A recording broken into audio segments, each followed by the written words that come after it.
Gente, nós já lemos aqui tanto o texto básico como o texto áureo, e eu gostaria que a gente pudesse prestar atenção na vida desse homem de Deus que, embora nunca tenha sido retratado nas Escrituras como perfeito, foi chamado de um homem segundo o coração de Deus.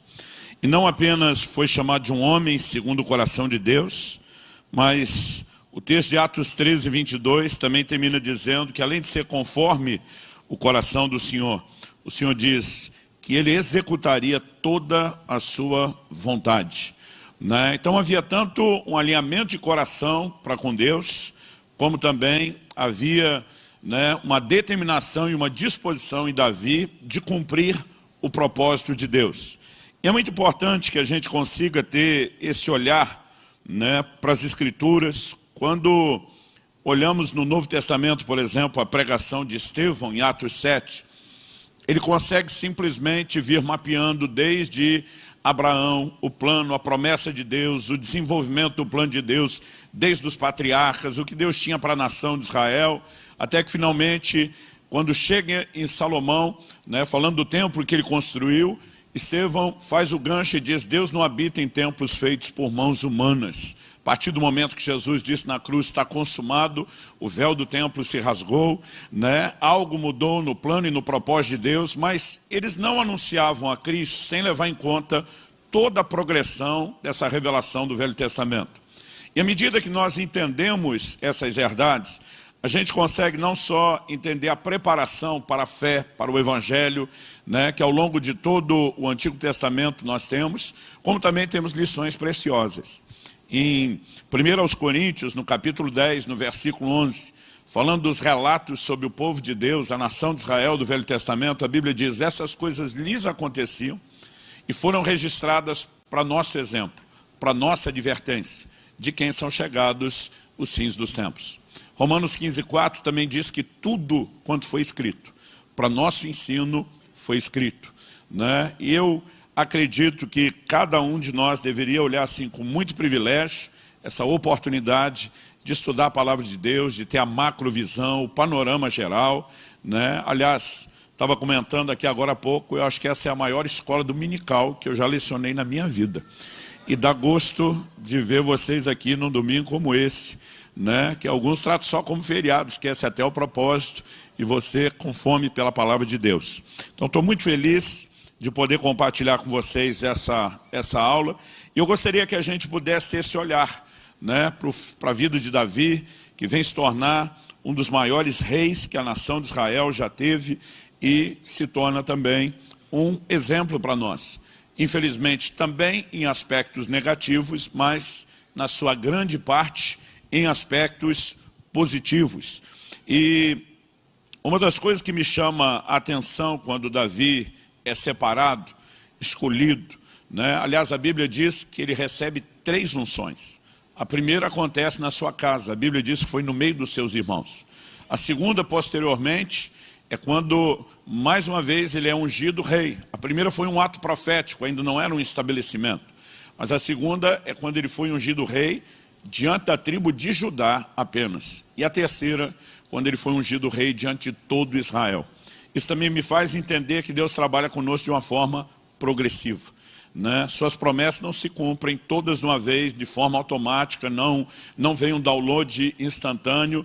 Nós precisamos saber esperar pelo desenvolvimento do plano de Deus nas nossas vidas. Davi diz no Salmo 41, esperei com paciência no Senhor, e ele se inclinou para mim, né? A palavra ali, esperei com paciência, na verdade é uma repetição.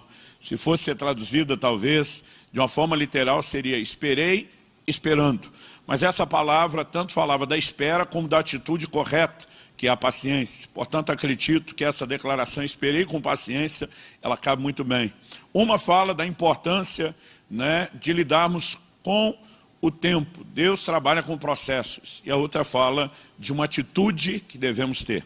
Então, eu gostaria que a gente pudesse, né, dar uma boa olhada para a vida de Davi.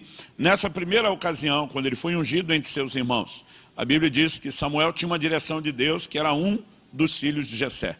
Aliás, eu acho muito interessante, essa semana ouvi um outro amigo, pastor Joel Pereira, de Volta Redonda, falando sobre quando Deus fala para Davi: enche teu vaso de azeite e vem. Ele não diz vai, ele diz vem. É como se eu dissesse: eu já estou aqui, eu cheguei, você só me acompanha, né? Você só se move atrás de mim. Mas quando ele chega lá, ele não tem o detalhe.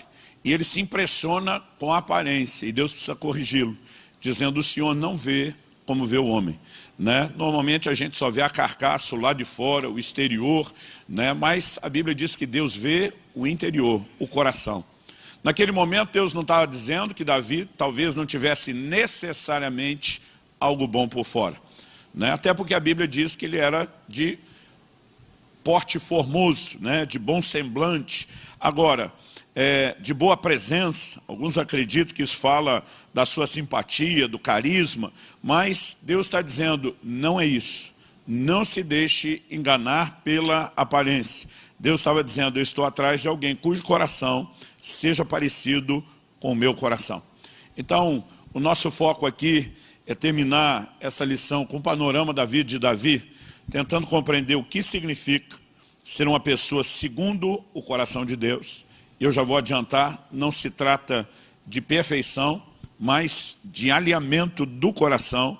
Isso também é algo que a gente precisa entender. Precisamos conscientizar que Davi, assim como muitos outros, é apresentado como modelo, inclusive em um aspecto, né, sobre algo a não ser seguido. Mas futuramente Deus fala para Salomão, que foi o sucessor de Davi. Em 2 Reis, capítulo 3, no versículo 14, Deus diz assim: se andares nos meus caminhos e guardares os meus estatutos e os meus mandamentos, como andou Davi teu pai, prolongarei os teus dias.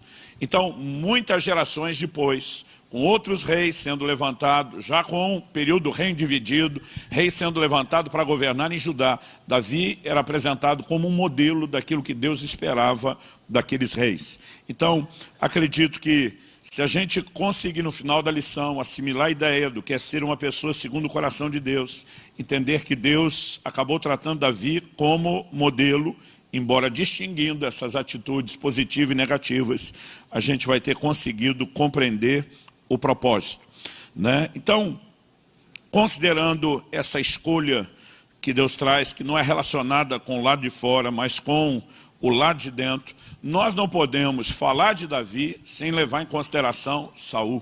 Assim como é difícil falar de Eliseu sem levar em conta Elias, né? Porque Deus fala para Elias: você vai ungir Eliseu, filho de Safate, profeta em seu lugar. Elias desistiu antes de terminar o seu ministério. E Deus está dizendo: arrume alguém, né? O ministério é algo tão sério, gente, que até para desistir o cara tem que ser responsável. Então Deus diz: deixa alguém que termine aquilo que você não quer terminar.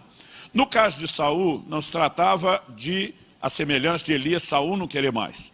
No caso de Saul, foi Deus que olhou para Saul e disse: eu é que não te quero mais, né? E a gente precisa entender que exatamente naquilo onde Saul foi criticado, confrontado, exposto pela sua desobediência insistente, Davi é apresentado nas Escrituras, apesar de imperfeito, de falho, né, e de um pecado, inclusive diríamos mais, crimes, né, cometidos por ele, porque ele não feriu só a palavra de Deus no aspecto espiritual. A lei de Moisés era a constituição que regia o povo.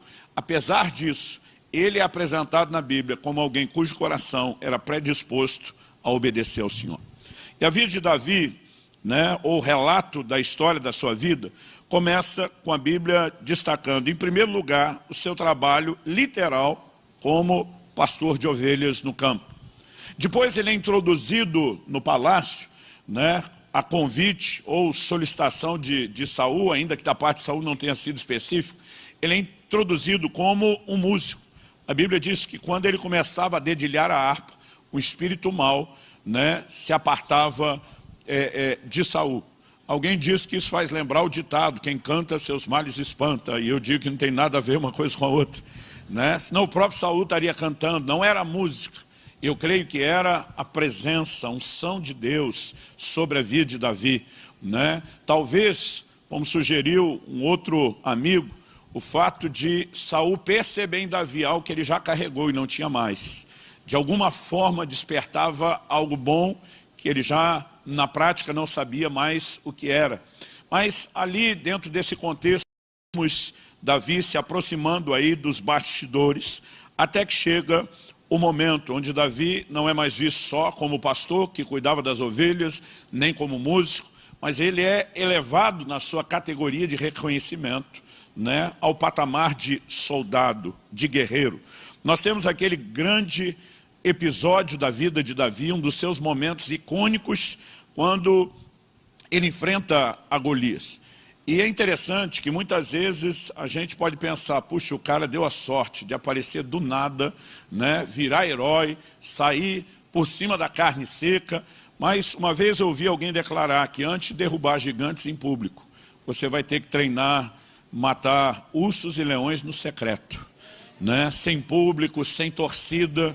Aquela disposição dele de defender aquelas ovelhas, de arriscar sua vida, fez com que Deus visse nele um comportamento e o entendesse como confiável para fazer o mesmo pelas suas ovelhas. Algo que nós vamos terminar observando na lição é esse retrato, né, de Davi como rei e sendo tratado por Deus na perspectiva de quem ia apacentar o rebanho de Israel. Então, isso também merece a nossa atenção. Mas quando Davi vai para a batalha com Golias, a gente tende a dizer que ele venceu o próprio Golias com uma funda e uma pedra. E uma vez eu falei, isso não é verdade. Alguém falou, é mesmo, porque ele pegou 5 pedras. Eu falei, não, mas jogou uma, né? Então não estou falando da quantidade, eu estou falando da funda e a pedra. Quando Golias começa a amaldiçoar Davi, Davi olha para ele e diz, você vem contra mim com espada, né, com lança, com escudo. Ele diz, mas eu vou contra ti. Ele não diz com uma funda. Ele diz, eu vou contra ti em nome do Senhor dos Exércitos. Davi não foi lutar meramente com uma funda. A chance de lutar apenas com a funda contra um guerreiro experimentado era arriscar demais. Ele olha para aquele camarada e diz, quem é esse incircunciso filisteu para afrontar os exércitos do Deus vivo? Davi se deixa tomar de indignação. E ele diz, se ninguém aqui consegue acreditar que Deus pode fazer algo, que Deus pode usar alguém, eu vou ser esse cara. Né? Aliás, as declarações dele nos Salmos sobre como a unção se manifestava na sua vida é, o Senhor adestra as minhas mãos para a batalha. Né? Aliás, honestamente falando, eu e você precisamos reconhecer que Davi, como soldado, apesar de na sua guerra contra Saul, contra Golias, ele ainda ser considerado alguém inexperiente, esse quadro muda rapidamente. A Bíblia nos revela que Davi começou a ser colocado por Saul para liderar os seus exércitos, né? E nesse posicionamento de liderar os exércitos, ele saía vitorioso para onde quer que fosse. Davi, nessa perspectiva, né, de um guerreiro, eu acredito que nós podemos destacar que ele era um camarada assustador, né? Todos os seus 6 de conquista, aliás, nenhum outro exército teve o poder de conquista como o exército de Davi. Mas mesmo antes dele liderar seu próprio exército, ele não apenas se dispõe a enfrentar Golias e o vence. A Bíblia diz que o rei Saul, querendo se livrar dele, tinha feito uma promessa de que quem vencesse Golias ia se tornar seu genro. Mas ele dá a filha que tinha prometido a Davi em casamento para outro, porque ele começou a ficar enciumado. Mas alguém disse, você pode usar essa mesma promessa para se livrar do menino. Exija um dote que não é dinheiro. Exija que ele mate 100 filisteus. Pastor, a minha Bíblia não diz que mandou matar. Bom, o rei falou, me traga 100 prepúcios de filisteus. Né? O prepúcio era o resultado da circuncisão, que um filisteu nunca se permitiria fazer. Né? Então, ele tinha que matar esses caras. Ele tinha que matar 100 inimigos. A Bíblia diz, Davi e os seus homens voltaram com 200 prepúcios. Ele diz, olha, está um dote extra. Né? Ele matou 200 filisteus só para honrar aquele pedido do rei. Né? Davi, nessa perspectiva humana, aos olhos do inimigo, era com perdão da palavra, mas tentando usar a palavra que o pessoal, né, usa mais hoje, era um animal, né? Era um monstro, era alguém terrível. Deus fala para ele a respeito do templo, ótimo você querer construir, mas não vou te deixar fazer isso não, você tem muito sangue nas suas mãos. E como soldado, ele entende que não se tratava de violência por violência, mas de cumprir um propósito, que a nação de Israel, desde que havia entrado na terra prometida, nunca tinha cumprido. Eles nunca haviam exterminado os cananeus, os inimigos da terra, como Deus havia ordenado. E parte da razão pela qual Davi é chamado de alguém que queria cumprir a vontade de Deus, é porque ele fez o que ninguém antes dele fez, desde os dias de Josué. Ele foi o primeiro a levar a nação de Israel a possuir a totalidade da terra prometida e a subjugar todos os seus inimigos. Então, depois desse olhar para Davi como pastor e músico, em segundo lugar, a gente precisa desse olhar para ele como soldado e ver como a mão de Deus estava sobre ele. No entanto, não demora muito para que ele passe, como foi destacado aí na lição, para a condição agora de perseguido, de alguém que foi literalmente caçado por Saul. E aqui que eu e você precisamos pensar numa outra perspectiva, quando falamos do plano de Deus. Não é porque Deus chamou alguém, seja para um ministério, para um propósito específico, que essa pessoa não vai enfrentar dificuldades. De alguma forma a gente acredita que por ter um chamado, a gente talvez deveria estar debaixo de um favorecimento diferenciado, de uma proteção super especial, e não há nada na Bíblia que garanta isso. Pelo contrário. Olha o que Paulo diz em 1 Coríntios 16, 9. Ele diz, porque uma porta grande e oportuna para o trabalho se me abriu, e há muitos adversários. Outras traduções dizem, uma porta grande e eficaz se me abriu no Senhor, mas há muitos adversários. Mas foi o Senhor que abriu a porta? Sim. E do lado de lá da porta Deus abriu, tem adversário, Paulo? Porque o fato de Deus abrir uma porta não garante que não haverá adversários, mas garante que você terá recursos para vencer toda oposição. E Davi, de alguma forma, ele sabe lidar muito bem com isso. A declaração dele, esperei com paciência no Senhor, era evidente que em alguns momentos ele mesmo ficava aflito com tudo aquilo que ele passava, com tudo aquilo que ele enfrentava. Ele, por exemplo, no Salmo 56, no verso 8, ele diz assim, contaste os meus passos quando sofri perseguições. Particularmente, eu não creio que ele está falando de Deus, tem um contador de passos literal. O Deus onisciente, presciente, sabia tudo. Mas é uma forma simbólica dele dizer, o Senhor sabe há quanto tempo eu estou longe de casa, longe do meu lar, fugindo por causa de Saul. O Senhor tem visto toda a minha peregrinação. Basicamente, ele estava dizendo para Deus, o Senhor não é indiferente às minhas dores. Nos seus salmos, ele nunca deixou de reconhecer as suas dores, mas ele sempre reconheceu que o Senhor era a força da sua vida e que ele poderia enfrentar os processos, sendo fortalecido por Deus. Nessa condição, primeiro, ele começa a ser perseguido de uma forma mais dissimulada. A Bíblia fala dele escapando da lança, da tentativa de Saul feri-lo. Uma observação muito interessante em 1 Samuel 18, é que tão logo vence Golias, Davi é promovido. Os ventos parecem todos ser favoráveis. A Bíblia diz que ele começa a liderar os exércitos de Saul, de uma forma plural.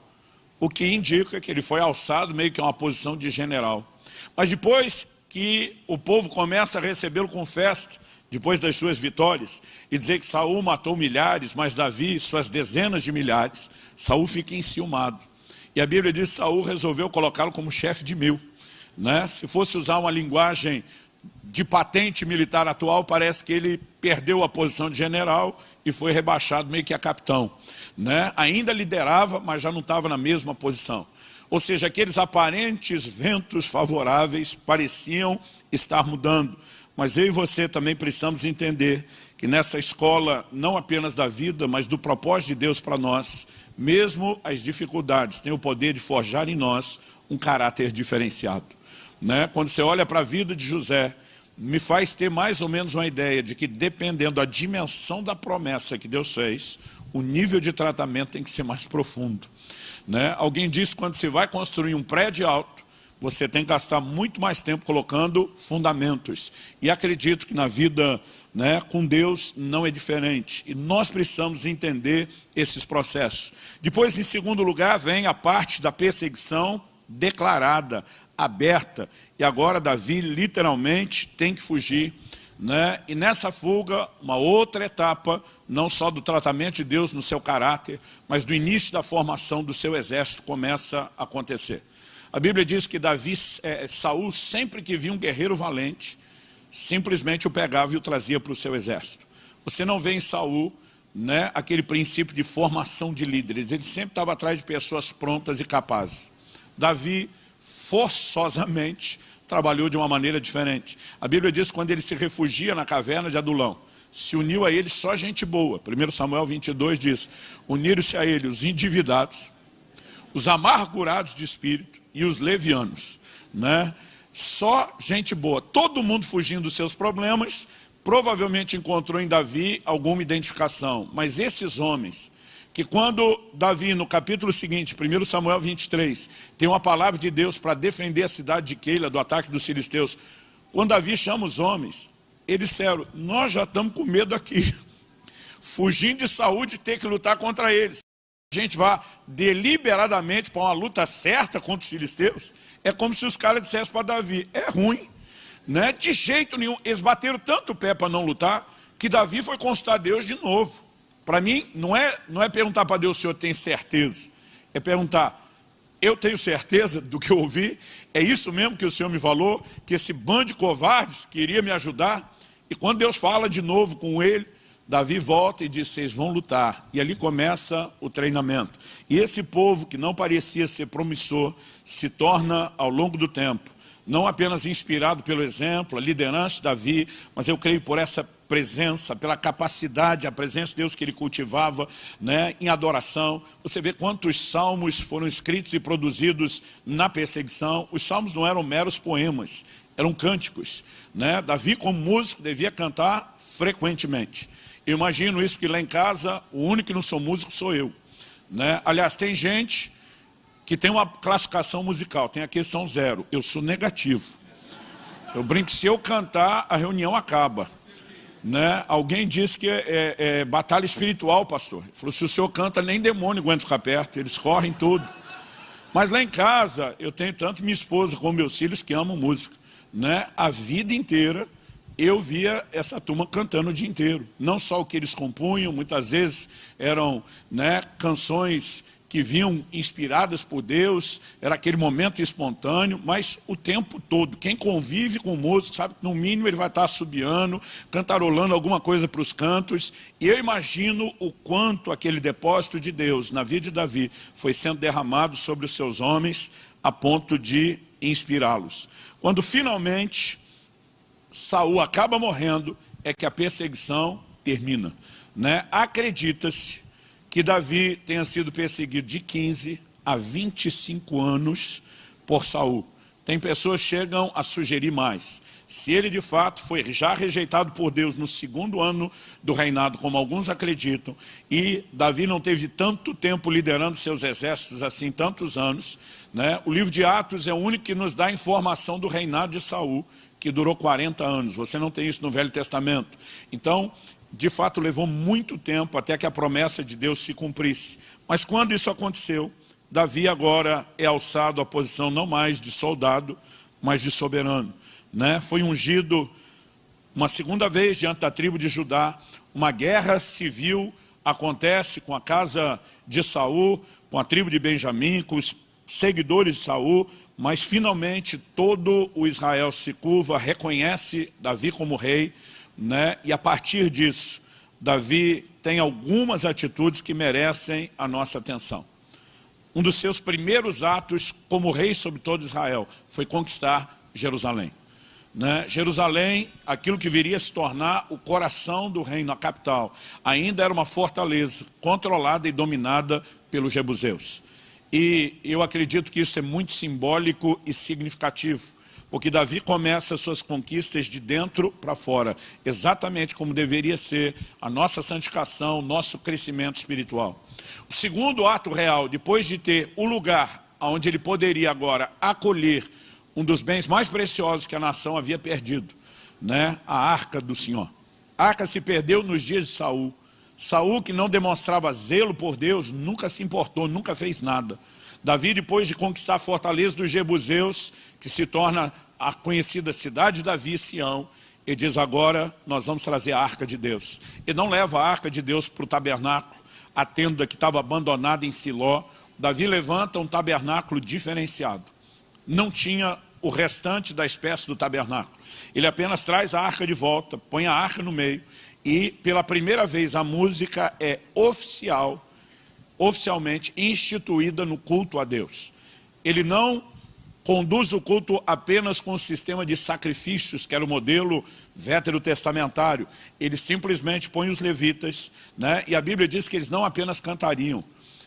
Nós lemos, segundo Crônicas, que os levitas profetizariam com a música. Ele cria um ambiente de exposição à ação do Espírito, e 24 horas por dia, 7 dias por semana, eles estão em torno da arca, não para pedir nada, apenas para dizer: o Senhor é bom, sua bondade dura para sempre.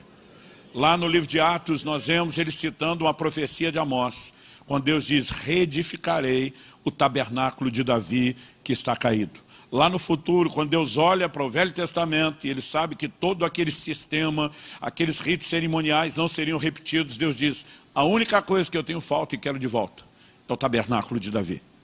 E aqui nós temos uma pista de algo pelo qual ele foi chamado de homem segundo o coração de Deus. Daqui a pouco a gente fala disso. Mas chegamos ao ápice da glória de Davi, quando Deus faz o que nós chamamos de aliança davídica. Deus faz um pacto, Deus lhe promete um trono, uma dinastia e um reino eterno. Na verdade, eu particularmente acredito que isso é o que foi oferecido a Saul. Samuel diz que se ele não tivesse desobedecido, ele diz: o Senhor teria estabelecido o seu reino para sempre. O que significa para sempre? Não é que Saul não ia morrer. Não é que ele ia virar uma espécie de Highlander, né? Que se ninguém cortar a cabeça vai passando de geração em geração. A Bíblia, na verdade, sugere com isso que a linhagem de Saul é que poderia ter permanecido no trono, e dela é que poderia ter vindo Cristo. Esse era o significado de um reino eterno, né? Da linhagem de Davi viria o Messias, que um dia se assentaria para reinar eternamente. Portanto, o trono da casa de Davi, né, seria um reinado eterno. Então a promessa não era apenas: olha, vai ficar na sua linhagem. A glória dessa promessa era: o Messias tão esperado virá da sua linhagem. Talvez se Saul não tivesse falhado, hoje a gente cantaria que Jesus é o leão da tribo de Benjamim, não de Judá. Mas o Deus que já sabia, presciente dessas falhas, já havia anunciado que o cetro jamais se apartaria de Judá. E nesse sentido, né, a gente tem algo tremendamente inspirador, porque muitas vezes nós imaginamos que as bênçãos, o reconhecimento, a recompensa que Deus pode dar são só momentâneas, né? E normalmente o cenário bíblico nos chama sempre a enxergar um galardão maior, eterno, posterior à nossa própria vida e para as gerações futuras.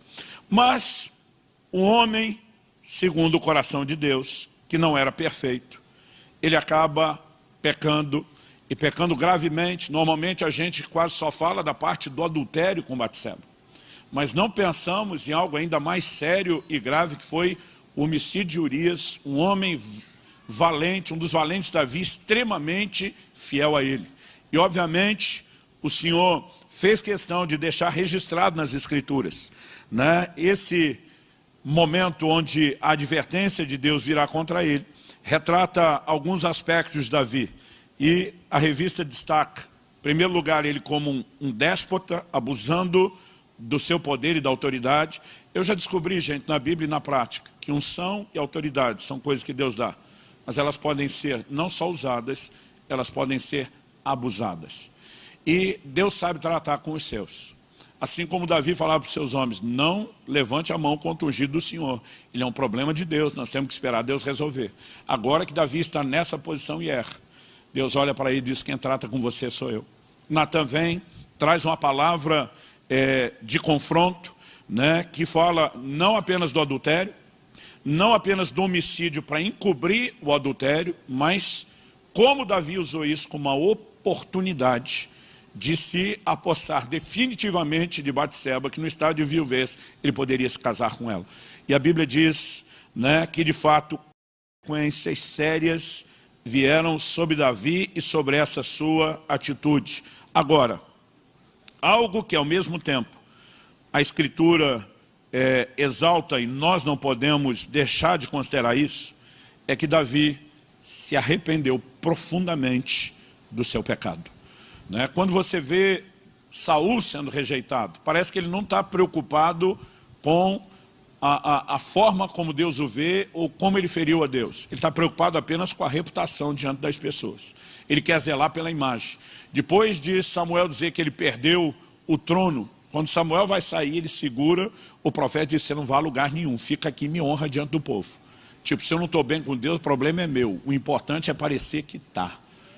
Não tinha nenhuma preocupação de consertar isso. Davi, no Salmo 51, que é um salmo de arrependimento do seu pecado, ele diz no verso 4, contra ti somente pequei, e fiz o que aos teus olhos é mal.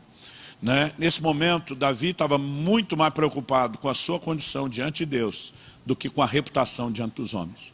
A prova disso é que quando Absalão se revolta contra ele, Davi foge de Jerusalém, larga tudo para trás. Ele dá um perdido no reino. É como se ele dissesse: nada disso importa. Eu preciso resgatar a dignidade do meu relacionamento com Deus. Ele não estava ligando para o reino. Saul não estava ligando para Deus, queria preservar o reino. Davi, de alguma forma, diz: nada disso tem valor. E se não é os seus homens tomarem a atitude de defendê-lo, ele provavelmente teria desistido de tudo aquilo. Mas a beleza da história de Davi é que ela termina com uma história de restauração. E eu gostaria que você pudesse anotar em algum lugar um texto que eu vou ler, que não está aí na revista, que é 1 Reis, capítulo 15, versículo 5. Depois da Bíblia relatar o pecado de Davi, ela nunca mais toca no assunto. Ela nunca mais nos lembra o que é que Davi fez, a não ser para fazer essa observação. 1 Reis, capítulo 15, versículo 5 diz: porquanto Davi fez o que era reto perante o Senhor, e não se desviou de tudo quanto lhe ordenara em todos os dias da sua vida, senão no caso de Urias, o heteu. A Bíblia trata o problema de Urias, não só de Batseba, como exceção e não como regra. A Bíblia diz: ele fez o que era reto aos olhos do Senhor, não se apartou dos mandamentos do Senhor, a não ser nesse caso. Isso me faz entender como Deus nos olha. Muitas vezes nós imaginamos que o que nos define é mero e simplesmente um erro. A Bíblia não definiu Davi pelo seu erro. No Novo Testamento, ele é chamado pelo próprio Jesus e pelos apóstolos de profeta. Ele é retratado ainda no futuro, mesmo depois da sua falha, de um homem segundo o coração de Deus. Porque muitas vezes nós achamos: Deus falou isso antes, quase como se Deus não soubesse o que Davi faria depois. Então a gente imagina, não, Davi era homem segundo o coração de Deus até ter errado. Deus continua falando isso depois.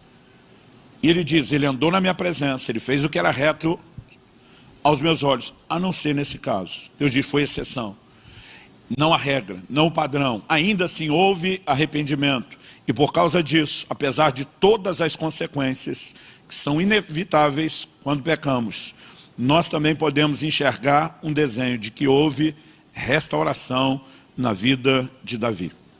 Essas coisas, eu não sei você, mas elas me inspiram. E eu gostaria de trazer aqui um pouco de luz a respeito de uma das razões pelas quais Davi é chamado de um homem segundo o coração de Deus e de alguém que executaria a vontade de Deus. Para mim, o executar a vontade de Deus não foi só a forma como ele governou, cuidando bem do povo, cuidando bem da nação, mas em primeiro lugar, quando você pensa em termos de propósito, a aliança que Deus firmou com os patriarcas lá atrás, Abraão, Isaac e Jacó, era de conceder a eles a terra de Canaã. Deus avisa a Abraão em Gênesis 15, olha, a sua geração vai ficar 400 anos em terra alheia. Eles serão reduzidos à escravidão, mas eu vou visitá-los, eles vão sair com grandes riquezas e eu vou trazê-los de volta à terra. Então nós vemos que nos dias de Moisés, depois de cumprido aquele prazo, Deus tira a nação do Egito, a nação de Israel lá do Egito, traz esse povo rumo à terra prometida. Mas a primeira geração que saiu já falhou em relação ao propósito de Deus. Eles não creram para vencer os inimigos, não creram na provisão de Deus, se assustaram diante das dificuldades, se rebelaram contra o Senhor. Então aquela geração toda morre no deserto, a não ser Josué e Caleb. Deus diz, esses porque tiveram um coração diferente vão entrar. Podemos colocar nessa lista dos que perduraram Eleazar, que já tinha sido ungido sumo sacerdote no lugar de seu pai Arão. Mas o resto, ninguém entrou. E agora essa geração de Josué entra, conquista a maior parte da terra, mas não toda ela. Em Josué 13, verso 1, a Bíblia diz que ele já era velho, né? E Deus diz para ele, ainda há muita terra para conquistar. Porque o povo foi conseguindo espaço, se acomodou, alguns inimigos davam mais trabalho, e eles não quiseram lutar até o fim. Gerações depois, quem vai cumprir aquele plano que ainda nunca tinha se cumprido, de a terra ser possuída na sua totalidade, foi Davi. Quando Salomão se senta no trono, a Bíblia diz que havia paz. Todos os inimigos já haviam sido subjugados. Salomão pôde construir tanta coisa, porque não tinha guerra para fazer, né? Não apenas o templo, seus palácios, fortalecer economicamente a nação, porque Davi subjugou todo mundo, não deixou sobrar nenhum inimigo, né? Quem não foi exterminado foi subjugado a trabalhos forçados. E ele leva o povo a experimentar a plenitude daquilo que Deus tem. Quando você pega um paralelo, eu e você precisamos entender que o propósito de Deus na nossa salvação não era só nos tirar do Egito, do mundo e do pecado. Deus quer nos levar para um lugar de abundância, para um lugar de plenitude. E eu e você precisamos carregar a mesma determinação de Davi. Nós não vamos nos acomodar com 60%, 70%, 80% da plenitude. Nós queremos tudo o que Deus tem. E nessa determinação, Davi, como homem que cumpriu a vontade de Deus, se torna uma referência, um modelo positivo para mim e para você. Quando pecou, é um modelo a não ser seguido. Nos lembra do quão caro se torna o pecado, né? Se existe a frase que o crime não compensa, o ditado popular, imagina o pecado. Ele sempre deixa um rastro que não justifica um prazer tão rápido e passageiro, né? E consequências tão desastrosas e dolorosas. Mas ainda assim, apesar disso, na disposição de se arrepender, de se humilhar diante de Deus, de reconhecer que Deus não despreza um coração contrito, Davi também nos ensina uma importante lição. Mas eu creio que os dois aspectos principais estão nessa frase: o homem segundo o coração de Deus e aquele que executará a minha vontade. O executar a vontade, nós temos essa visão, esse vislumbre do cumprimento do propósito de uma forma mais abrangente. Mas quando falamos do homem segundo o coração de Deus, a gente já viu, e eu vou repetir, que isso não diz respeito à perfeição, mas diz respeito a um alinhamento de coração. Eu acredito que isso tem que fazer e você entendemos algo, né? Davi tinha uma determinação de se conectar com Deus, que ela tem que chamar a nossa atenção. No Salmo 27, no verso 4, Davi faz a seguinte declaração. Eu acho que isso merece também aqui a nossa atenção e uma observação. Salmo 27, 4, ele diz assim: uma coisa pedi ao Senhor e a buscarei, que eu possa morar, que eu possa habitar na casa do Senhor todos os dias da minha vida, para contemplar a beleza do Senhor e meditar no seu santo templo. Pensa num camarada que, como rei, podia ter praticamente qualquer coisa. Mas, além disso, era alguém que tinha crédito diante de Deus. Quando Natã vai confrontá-lo pelo pecado envolvendo Batseba, ele diz assim: olha, Deus te deu as mulheres da casa do seu senhor. Quando você herdou o palácio, veio o harém junto. Ele diz, e se tudo o que ele te deu, além desse aspecto, fosse pouco, ele teria te dado mais. Natã diz isso. Se você ainda achasse que o que Deus te deu era pouco, pedisse para ele, te daria mais. Você não devia ter feito o que fez. Um cara que podia dizer para Deus, eu quero mais do que você já deu. Ele simplesmente se posiciona e diz, eu estou focando numa coisa.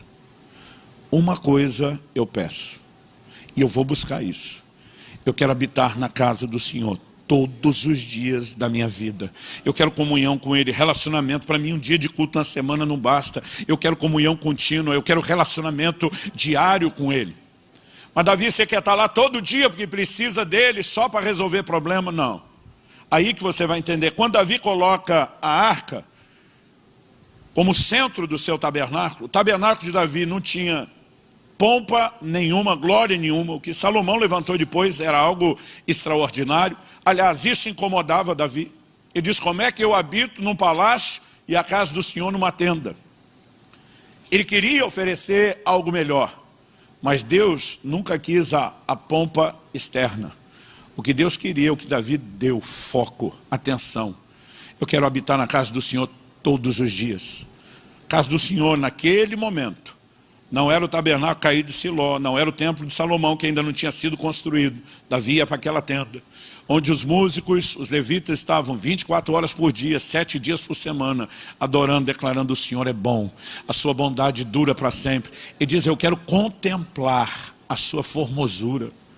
E dizia: Deus é extraordinariamente belo, seus atributos são inesgotáveis. Eu quero admirar Deus, eu quero ficar babando em quem Ele é. Ele diz assim: e meditar no seu santo templo. A palavra traduzida meditar aqui significa examinar e estudar. Para mim, ele não está falando meramente de abrir o rolo da lei, o que o rei tinha que fazer diariamente, era a ordenança da lei de Moisés, mas ele está falando mais do que isso. Ele está dizendo: Deus, eu quero te estudar, eu quero te conhecer melhor, eu quero aprofundar de maneira prática o entendimento de quem o Senhor é, dos seus atributos. Eu particularmente consigo olhar para Davi e ver um camarada que a gente pode classificar como alguém fascinado por Deus. E quando a gente pensa no paralelo que isso tem para nós hoje, para o nosso tempo, para os nossos dias, eu e você precisamos levar em conta o que é que Deus está procurando. Jesus classificou como maior mandamento amar a Deus de todo o nosso coração, com toda a nossa alma, entendimento e força. E disse: é o maior mandamento, não tem nada mais importante do que isso. Quando você se questiona o que é que Deus está procurando, Jesus diz em João 4:24 que o Pai procura adoradores. Ele nunca disse que o Pai procura adoração. Porque o que Deus quer não é o seu culto, quem Deus quer é você. Adoração é a forma através da qual você vai a Ele, mas Ele está atrás de você. Ele está atrás de gente que se aproxime dEle, não apenas interessado no que Ele pode fazer, mas gente que tenha esse coração de dizer: eu quero desfrutar de quem o Senhor é. Eu não estou dizendo que o que Deus fará por nós não é importante e nem que tenha que ser evitado. Mas quando você olha para a geração de Eli, que foi a geração que perdeu a arca, que simbolizava a presença de Deus, eles levam a arca para o campo de batalha, quando a apostasia já estava instalada, o povo já não ia a Siló adorar a Deus, o culto estava esculhambado, tinha prostituição na casa de Deus, ninguém estava nem aí para Deus. Mas na hora que eles perdem a primeira batalha contra os filisteus, eles trazem a arca como se fosse uma espécie de amuleto, de talismã.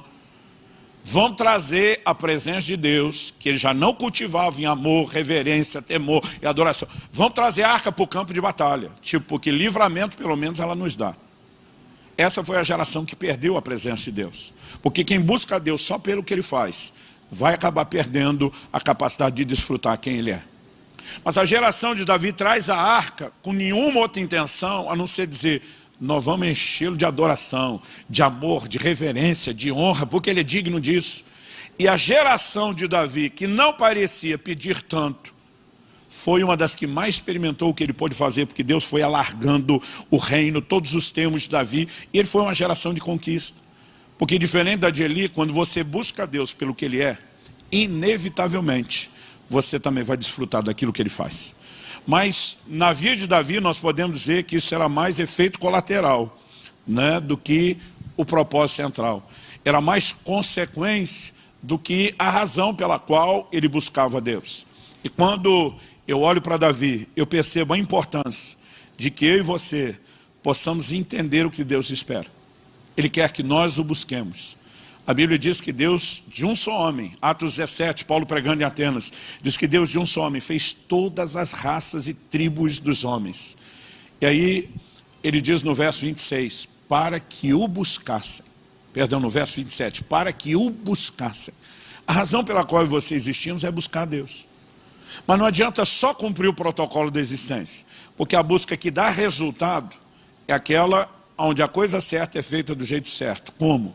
De acordo com Jeremias, capítulo 29, né? E o conhecidíssimo versículo 13, Deus diz: buscar-me-eis e me achareis, quando me buscardes de todo o vosso coração. Então, apesar de existir para buscar Deus, a busca que dá resultado, que nos leva a encontrá-lo, é quando eu e você fazemos de todo o coração. E quando eu olho para Davi, né, eu vejo um adorador, alguém que queria contemplar a beleza de Deus, que entendia que Deus é um ser inesgotável. Eu não sei se você já percebeu, Mas em Apocalipse, no capítulo 4, no versículo 8, nós temos uma cena que é praticamente uma repetição do que está registrado lá em Isaías, no capítulo 6. Isaías 6, ele diz que vê os serafins à volta do trono de Deus. Particularmente, durante muito tempo, eu ensinei que serafim era uma categoria angelical. Hoje eu não sustento essa afirmação, pelo menos não como algo indefensável. Porque não existe outra repetição desse termo na Bíblia. Mas a expressão serafim, ela significa aquele que arde, aquele que queima no hebraico. Talvez isso possa ser muito mais um adjetivo daqueles seres do que necessariamente uma classificação de categoria. Isaías diz que vê eles à volta do trono, proclamando: Santo, Santo, Santo é o Senhor dos Exércitos. Isso acontece com Isaías mais ou menos 700 anos antes de Cristo. O apóstolo João, em Apocalipse 4:8, ele faz um registro, e esse registro acontece perto do ano 100 depois de Cristo, ou seja, nós estamos falando aí de quase 800 anos depois. Ele simplesmente descreve esse cenário que eu gostaria de ler para você. Apocalipse 4, verso 8. E os 4 seres viventes, tendo cada um deles respectivamente 6 asas, e está reproduzindo a descrição do que Isaías viu, estão cheios de olhos ao redor e por dentro. Outra tradução diz, por dentro e por fora. Eles não têm descanso, nem de dia nem de noite, proclamando: Santo, Santo, Santo é o Senhor Deus, o Todo-Poderoso, aquele que era, que é e que há de vir. Agora pensa comigo, eles não têm descanso, nem de dia nem de noite. Não param. É ato contínuo que eles estão fazendo. O que João está descrevendo aconteceu 800 anos depois. Isso não significa que eles começaram quando Isaías viu, e nem que eles terminaram quando João relatou. Mas entre a visão de um e de outro, e a Bíblia diz que eles não param, não tem descanso, nem de noite nem de dia, já fazia 800 anos. Agora tente se colocar no lugar desses seres. E vamos falar aí de 100, 200 anos se a gente vivesse tanto. Eu fico imaginando o que seria para nós passar 200 anos repetindo, todo dia, noite e dia sem parar, Santo, Santo, Santo. Eu acho que depois de uns 200 anos, a gente já se imaginaria assim: Santo, Santo, S-A-N-T-O. A maioria de nós imaginaria um tédio ficar repetindo isso. Mas não é a forma e o desenho como eles são vistos. Eles estão santo, santo. Sabe por quê? Deus é um ser inesgotável. Não é mera repetição. A Bíblia diz que esses seres são cheios de olhos por dentro e por fora. Alguém diz somente 2, como o meu e o seu, não seriam suficientes para contemplar tamanha beleza. O que eu enxergo por trás disso é que Deus é um ser inesgotável. E quando Davi capta isso, eu quero estudar, eu quero conhecer, eu quero descobrir quem Deus é, eu quero admirá-lo. Isso nos permite crescer no nível de revelação de forma diferenciada. E nós precisamos trazer essas coisas para a nossa prática de vida cristã. Embora eu e você, a semelhança de Davi, não seremos reis sobre toda a nação de Israel, ao que nós podemos entender. Ele diz no Salmo 25:14, a intimidade do Senhor é para aqueles que o temem, aos quais Ele dará a conhecer a sua aliança. Repita isso comigo, diga: a intimidade do Senhor é para aqueles que o temem. Então, quando eu e você conseguimos entender essas verdades por meio desse paralelo, eu particularmente confesso, isso inspira meu coração, né? Davi, que foi chamado de um homem segundo o coração de Deus, ele provavelmente, no aspecto da tipologia, seja, como diz o autor da lição na revista, apenas um reflexo diluído do rei segundo o coração de Deus, Jesus, que ouve o Pai Celeste dizer: esse é meu filho amado, em quem me comprazo, em quem me deleito. E algo que vale a pena a gente terminar aqui destacando é qual a razão de Davi ser identificado como rei pastor. No Salmo 78, versos 70 e 71, a Bíblia diz assim: também escolheu a Davi seu servo, e o tomou dos redis das ovelhas, tirou do cuidado das ovelhas e suas crias, para ser o pastor de Jacó seu povo, e de Israel a sua herança. Deus olha para esse menino e diz: ainda quero você como pastor, mas em vez de cuidar dessas ovelhas, desse tipo de ovelha, eu quero que você cuide das minhas. É interessante que mesmo levantando e alçando ele a posição de um monarca, de um rei, Deus diz: eu quero esse coração de pastor. E Davi, que tinha esse coração de pastor, na verdade ele entende que isso era algo que o próprio Deus manifestava. Quando o Salmo 23 ele diz: o Senhor é o meu pastor, ele começa a estabelecer um paralelo que deveria inspirar o nosso cuidado, né? E eu acho interessante, e a gente também pode observar, né, que ele supria as necessidades dos filhos de Israel, como se fora um pastor cuidando das suas próprias ovelhas. Em Mateus, no capítulo 2, e no versículo 6, a Bíblia diz assim: tu, Belém, terra de Judá, não és de modo algum a menor entre as principais de Judá, porque de ti sairá o guia que há de apacentar o meu povo Israel. Né? Aqui nós temos uma citação de Miqueias, capítulo 5, verso 2 sendo feita, e ela está relacionando isso, não meramente com a pessoa de Davi, que a essa altura do campeonato já havia governado. Estava falando de alguém que a semelhança de Davi, que é um tipo de Cristo, viria para apacentar o seu povo. E ele é chamado do nosso sumo pastor, o nosso supremo pastor, né? E essa beleza toda de ver alguém perfeito como Davi, mas cujo coração sempre se manteve alinhado com a busca, e apesar de um escorregão, não se permitiu se deixar ser vencido pelo pecado ou se distanciar de Deus, se humilha, se arrepende, enfrenta suas consequências, né? Mas se mantém conectado com o Senhor. Faz com que no Novo Testamento ele nunca seja referido pelo erro que cometeu, mas sim pelo coração que teve. E que isso possa inspirar a minha e a sua caminhada com o nosso Senhor, em nome de Jesus. Amém? Você recebe essa palavra? Foi um prazer servi-los da mesa do Senhor, do pão sagrado. Deus abençoe. Clique e veja mais vídeos como esse.